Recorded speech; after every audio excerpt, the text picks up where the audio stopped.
Good morning, everyone. Thank you for joining. And I'm Afzal Sheikh, pre-sales for CheckPoint from Redington. So today we'll be talking about securing endpoints using CheckPoint's endpoint solution. So let's start.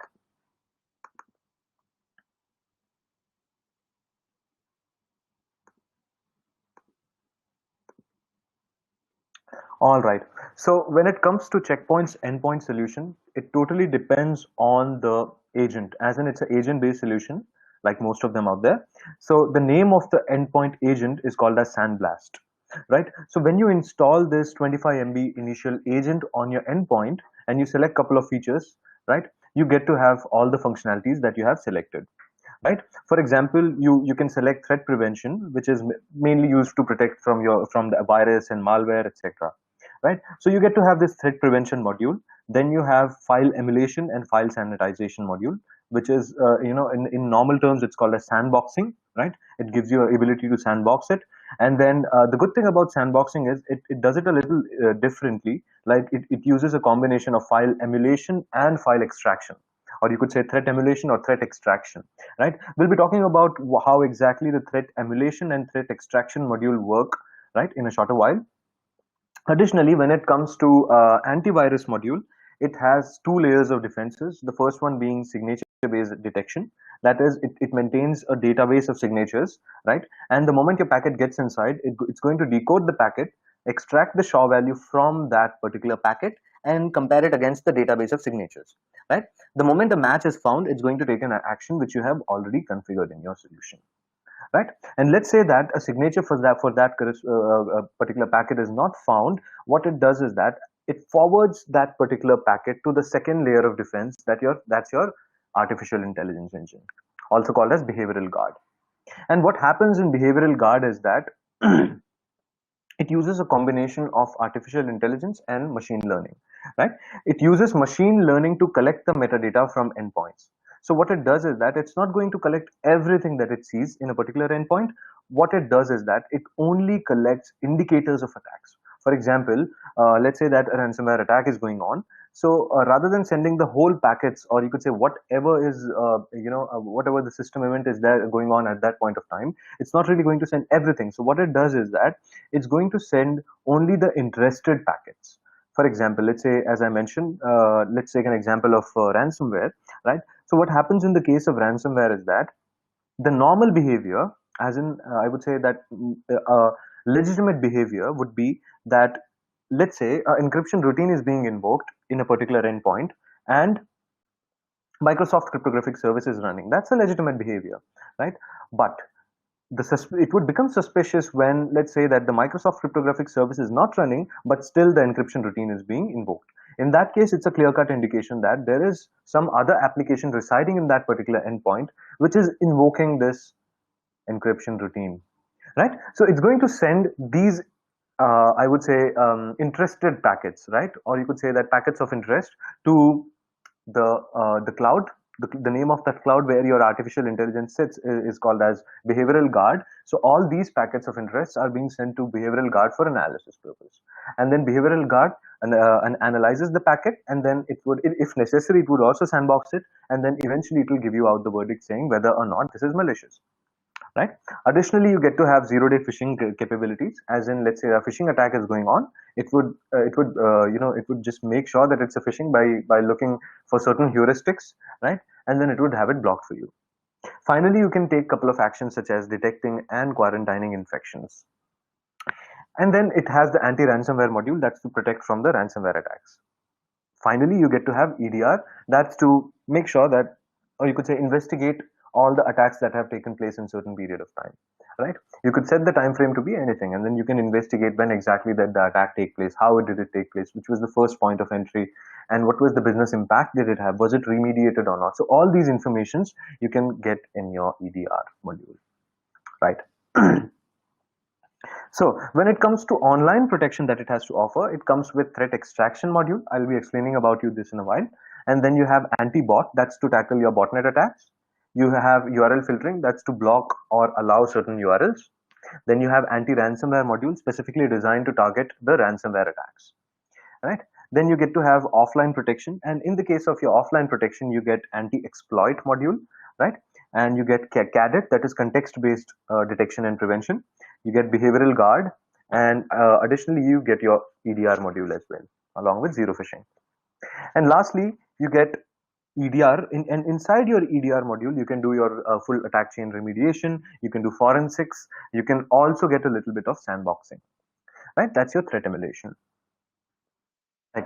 So, in the case of your data protection, as in to protect the data which is residing on a particular endpoint, you can turn on full disk encryption, media encryption, document encryption, access. You can define access control rules for a particular document. Additionally, you can also define port protection rules. Right? We'll be talking about each and every one of them in a short while. Moving on, you get access control. That is your to make sure that your data in motion is also secure, right? That is achieved by using your SSL or IPsec VPN.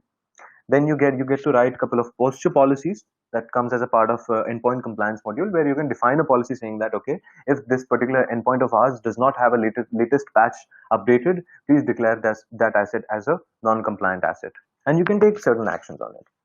Right. Apart from that, you have application control and endpoint firewall. Right. And then in the traditional prevention technologies, you get anti-malware. Right. So these are the four areas that that Checkpoint Endpoint tries to address. That is data security, to make sure that data which is residing inside your endpoint is secure. Secondly, access control and secure communication. Third, advanced threat protection. And lastly, EDR. Right. So in the data security module, you get full disk encryption, right?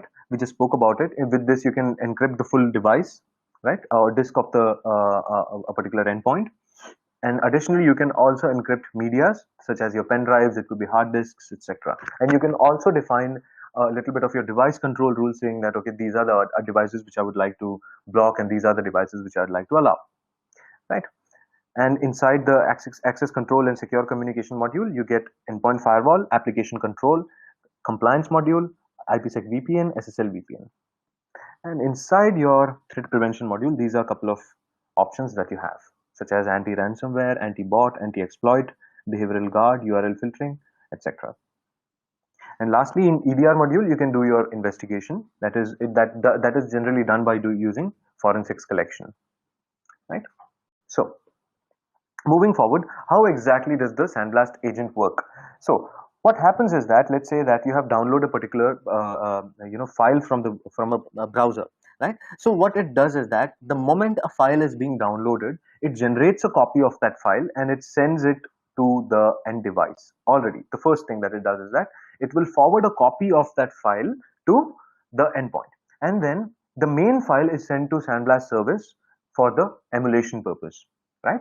So what happens in the case of your in the Sandblast service is that it's going to be checked if it's having certain if it's exhibiting certain characteristics of a virus or anything which is having potential to bypass your endpoint security, right? It's going to check for that.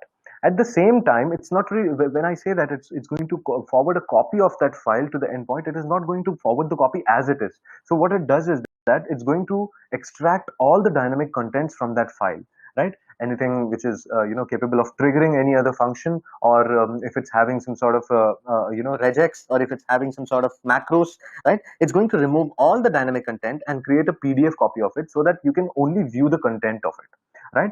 And by the time your sandbox finishes emulation and all, it will give you out the verdict. Let's say that the verdict is that it is found to be secure. In that case, it will give you an option to download the original file.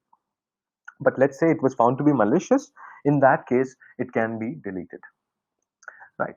So this is how your Sandblast agent typically works when it comes to threat emulation. So as I mentioned you a while back, the threat emulation module, that is the sandboxing module, and threat extraction module, both of them work in tandem. So we just saw it that the moment a file is being downloaded, right? So what's happening here is that it's using threat emulation module to forward and emulate that file in the sandbox, and it's using threat extraction module to curb down the business effect, right? So threat extraction is being used to remove all the dynamic content from that file, right? Then roles of a successful endpoint security solution is to make sure that your attack surface is reduced. As in, you need to make sure that your systems are properly hygienic enough, or they are patched properly, right? And then you should be able to prevent it before it is being executed. You should offer runtime protection. You should be able to contain and remediate attacks. And finally, you should have response capabilities, right? So, so when it comes to reducing the attack surface, what you can do is that you can use you can use port protection feature, by which what you could do is that, let's say that you have a subnet behind the switch which is having 10.1.1.0 as a network address. So let's say that you have a Unix server behind that subnet. Let's say it's 10.1.1.5. So general behavior is that 10.1.1.5 will be accessible to all the nodes in that particular subnet, right? Using the port protection feature, what you could do is that you can define a rule saying that this particular Unix server should only be accessible on port number 22 to only these many, or you could say you could define number of endpoints and even the IP addresses of that, right? So then you can enforce application control along with endpoint firewall. What endpoint firewall does is that it leverages your Windows firewall, and then you can frame a couple of rules in the Windows firewall right from Checkpoint, right? Then, in order to reduce the attack surface, you need to make sure that your data at rest and in use is secure. As in, you need to have right amount of full disk encryption and media encryption in place, right? And when it comes to data in motion, how you could secure is that you can use VPN, that is your IPsec VPN or your SSL VPN. And finally, you can enforce your corporate policy. You can frame a couple of rules in your endpoint compliance module saying that, okay, these are the rules which each and every asset adhere to in order to stay compliant to the policies of organization, right? So how full disk encryption, what is full disk encryption is basically that the moment you install the endpoint on your endpoint agent on your machine, it's going to encrypt the hard disk of that particular endpoint totally, right? And then if you would want, you can encrypt only certain chunks of hard disk. For example, if you want, you can define a rule saying that encrypt only C drive of mine, right? Then using media encryption, you can define a rule saying that, okay, I want if the device is having is if the pen drive is already encrypted, in that case allow it to connect to my network, right? Or allow it to connect to my endpoint, right? Additionally, you can define a rule saying that, okay, I don't want these sort of files to be copied to my business drive or to my personal drive. So what's happening is that the moment you connect your pen drive, or it could be a hard disk, onto the USB of your endpoint, it would create two different partitions. One would be your business data partition, another one would be your personal space, right? You can define, you have that granularity in hand, such that you can define a policy saying that, okay, inside my personal space allow only these sort of files to be copied, right? And inside my the business space allow only these sort of files to be copied. Additionally, you can define a rule saying that, okay, these are these are the kind of devices which I don't want in my network. The moment they connect, it should be blocked. So the another thing is port protection. I just explained you about this one. Then with if you would want to prevent the attack before it actually runs, what you could do is you can block known attacks, that is by turning on your signature based detection engine. You can block unknown attacks by turning on your anti malware engine along with anti exploit module, right? In this case, your artificial intelligence will come into picture, as in your behavioral guard would get activated. Then additionally, you can thwart exploits by using anti-exploit module, in which it'll be able to use a combination of both threat extraction and threat emulation. And finally, you can inhibit user mistakes by turning on your zero phishing blade. So the moment you turn on zero phishing blade, it would be able to detect and prevent the phishing attacks. It could be spear phishing attack, or it could be bulk phishing attack, right? So moving on. Right. So with the anti-exploit in place, you'll be able to detect and block all the file-less attacks. So generally, it's not very difficult to block the file-based attacks because you already have the signature-based detection working on it, right? So when it comes to file-less attacks, you need anti-exploit module. So what it does is that it talks to the AI engine and then it tells you whether or not this file-less attempt was found to be malicious. As in, it could be any sort of a scripting attack or a script god mode, or it could be a buffer overflow or a stack pivoting, all those sort of attacks where your scripts or file less attempts are being involved. In that case, you need to use the anti-exploit module, right? So from that, you're talking about your zero phishing, right? You can block phishing sites by using the zero phishing. Apart from that, you can enforce a rule saying that, okay, credential reuse should be alerted. We'll talk about this also, credential reuse. And then it can also detect compromised passwords. As in, what it does is that, let's say that the moment you let's say that you have a let's say your password is 12345, right? So what it does is that it has a database of the compromised passwords in itself. So regularly checkpoint research team, what they do is that they check in dark websites such as zero day today, etc., and then they try to find out all the lists of your compromised passwords. So if those passwords are being used in your organization, it will be prompting a message saying that, hey, you have used a compromised password, please do not use it, right? So these are a couple of things that you can achieve. Apart from that, if we talk about zero phishing, what happens is that, let's say that you have received a link in your mail. It could be a link or a direct page in your mail. So the moment you click on that particular link, right? Let's say that you have clicked on it and you get to see a page which is very much similar to Office 365, right? So what zero phishing blade would do is that it is going to check for your IP reputation, right? A URL similarity, title similarity, visual similarity, text similarity. These are a couple of heuristics that it would look for, right? Right. So as you can see that, how is the IP reputation?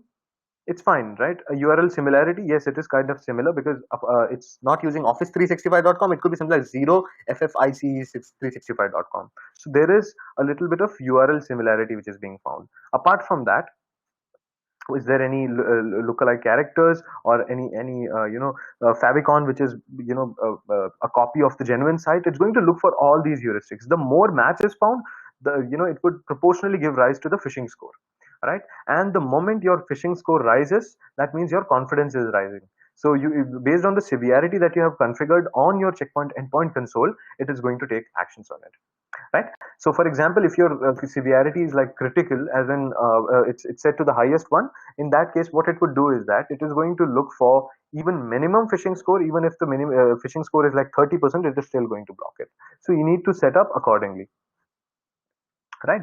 So it's going to display a message such as that. Now, talking about credential protection, what credential protection means is that, so there is this compliance, right? So the compliance states that any of your domain credentials, as in your company related credentials, should not be used in any of the public websites, such as, let's say my company credential is 12345 and my email address or my user ID is afzal.sheikh@redingtongulf.com, right? So if I try to use this 12345 password in any of the cloud websites, it should be able to prompt me a message saying that, okay, your credentials are being reused. So how it works is that, let's say that today you install the endpoint module, and tomorrow what you do is that you reboot your laptop, right? And then what you do is you enter your password for the first time. So it would see that, okay, this is the username associated with it, and then with my domain user ID, and these are the passwords. So it is going to take a hash of that password, store it in the local cache, and the moment this stored hash is matched with any of the hash which is found in a cloud website, it is going to tell you that, okay, your credential are being reused, right? You can see corporate password has been exposed, like that, right? So this is again a very unique feature and then very important one as well, right?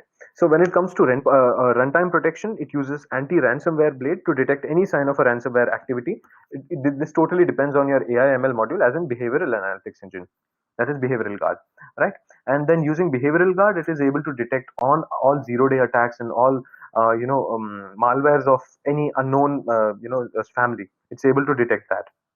Apart from that, you can phrase generic rules of behavioral guard, and fileless malwares can also be detected using behavioral guard module.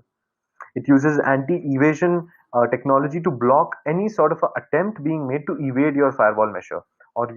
So what generally hackers do is that they take a particular payload which is infected and then they wrap it with something like wheel evasion wrapper or something, right? And then they try to bypass the firewall or bypass the anti-malware, right? So what anti-evasion blade does is that it's going to detect presence of any such third-party wrapper, and it is going to have it blocked for you. Right. Then you have anti-maybe, that is to prevent any sort of attempt being made to perform credential scraping. Right. So about the anti-ransomware attack, it's just same as the one which I mentioned in the beginning, right? So anti-ransomware module, what happens, it depends on your behavioral guard engine. So what it does is that it's going to use machine learning in the endpoint layer and artificial intelligence in the cloud, right? It could be cloud or on-premise, that choice is up to you, right? So it's going to look for indicators of attacks, and it's going to take all the metadata related to that indicator of attack. It's going to send it to the artificial intelligence engine, and artificial intelligence engine is going to emulate it, or you could say that it's going to analyze it properly, and then it's going to give out the verdict. Let's say that at the time when the verdict was being given out, ransomware attack, being a worm itself, it has already started to encrypt files, right? So what you could do is that you can turn on the remediation feature of ransomware. So what it could do is that it's going to revert to the previous snapshot. So what happens is that the moment you install anti-ransom module on your endpoint, what it does is that it starts to collect, or it starts to take a snapshot of the entire file system in a location which is not it's something that cannot be tampered. Okay, it will be encrypted and stored, and plus additionally it cannot be tampered, right? So it would store it in one of the drives properly, and let's say that the attack is going on and it has started to encrypt couple of files. It's going to record how many of the files have been encrypted, and for those files, based on the checksum value, it's going to restore it from the snapshot dynamically. And the good thing is that these snapshots can be taken in every 1 hour, 2 hours. You can configure the interval. And another good thing is that the snapshot which are being taken, they are delta in nature, as in they don't do full synchronization, as in doesn't take the snapshot of the entire file system over and again. Rather, it would only take the snapshot of the file system which has been changed recently, right? The delta addition or delta deletion, that part will be taken, as in the moment, let's say that today it has started to take the backup or snapshot of the data, it's going to record checksum value of each and every file, right? So the moment it sees that after 1 hour, it's not going to take a snapshot again of the entire file system. It would look for those checksum values which have been modified. That means some changes have been introduced. So in that case, it is going to take a snapshot of the ones in which the change has been introduced, right? So this is how your anti-ransomware blade would function, right? And fileless malware, it can be detected using anti-malware as well, sorry, anti-exploit, and also using your behavioral guard engine. So you can detect, then the fourth most important thing is to make sure that you are able to contain and remediate attacks, right? And it can contain attacks by using anti-bot module, that is to detect and block CNC traffic. And finally, it uses the endpoint firewall module to leverage Windows firewall to prevent the lateral movement. Let's say a worm attack is going on, right? Worm, or it could also be a ransomware, because in the end, ransomware is just a worm piggybacking behind a, sorry, it's an encryption routine piggybacking behind a worm, right? So it uses, you can turn on the endpoint firewall rule, and the moment you turn it on, what it does is that it detects any sort of a lateral movement being done on the endpoint, which is generally done using worms, right? And it's going to have it blocked for you, right? Then when it comes to remediation, you can quarantine files, you can sterilize full attack chain. Apart from that, you can restore encrypted files using the anti-ransomware module. When I say that you can quarantine files, what you could do is that you can define a policy saying that the moment any sort of a worm attack or botnet or your ransomware attack is going on, as in anyone which has the capability to perform lateral movement, right? So the moment it is detected in one single endpoint, right, quarantine that machine. When I say quarantine as in it's going to block layer 2 and layer 3 channels, as the layer 3 channels are very important to be blocked because it's the main source of communication, as in the IP addresses, right? But how do we make sure that we are also blocking the multiplication even in same subnet. So that has to be done either by plugging out the Ethernet cables or chopping off the layer 2 channels totally remotely. So using the quarantine process, you can chop off the layer 2 channels remotely as well. Right. So how does the anti-bot work? So anti-bot is again a module that is to block the botnet attack specifically, right? So what it does is that, let's say that today you have installed anti-bot, it's going to look for any sort of a CNC communication that your endpoint is forming with any sort of a botnet, right?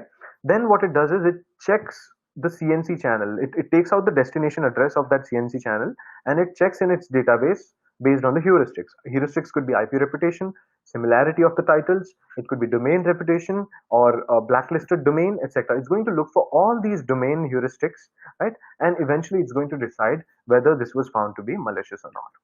Right. Another good thing is that CheckPoint research team, they keep on researching about the recent botnets that have been found, and they keep on updating the CheckPoint research database. Right. That's how it is able to block almost 100% of the botnet attacks. Right. You can quickly triage events using the reporting feature. Right.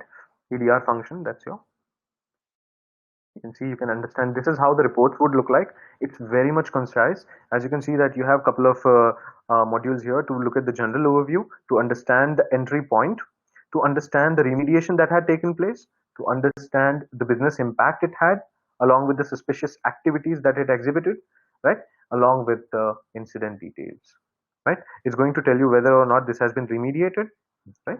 And then it is going to classify the malware family, what sort of severity did it possess, right? Which module was responsible for blocking it? So all these details, how it entered, when it entered, which was the processes it was trying to interact with, and which are the files which did it infect, right? It's going to give you all those details along with the remediation activities or remediation measures that it had taken up. You can see here what is the damage. 38 data ransom was being stolen, along with what was the remediation taking place, right? Was it a real attack? It is going to show you all the characteristics according to the meta kill chain. For example, it is able to tell you that it exhibited certain characteristics of script execution, a random message creation, etc. It's able to tell you exactly what are the characteristics is exhibited from the meta kill chain, right? So how forensics works? So as we know that forensics is like a critical part of the EDR module of Checkpoint Endpoint, right? So what it does is that, let's say that you have installed Checkpoint Endpoint on 100 machines. So it's going to actively collect data from all 100 machines, right? And it's going to form a tree picture saying that, okay, this is how the machines were behaving, and this particular characteristic of a particular endpoint was found to be malicious. It will be able to tell you that, right? So it will be based on the data which it has collected. That could be from the system events, it could be from the event viewer, it could be from normal logs or application specific logs. It's going to collect all that data and it's going to form a report on the basis of that, right? Then finally it will be able to tell you, it will be able to give you out the end report.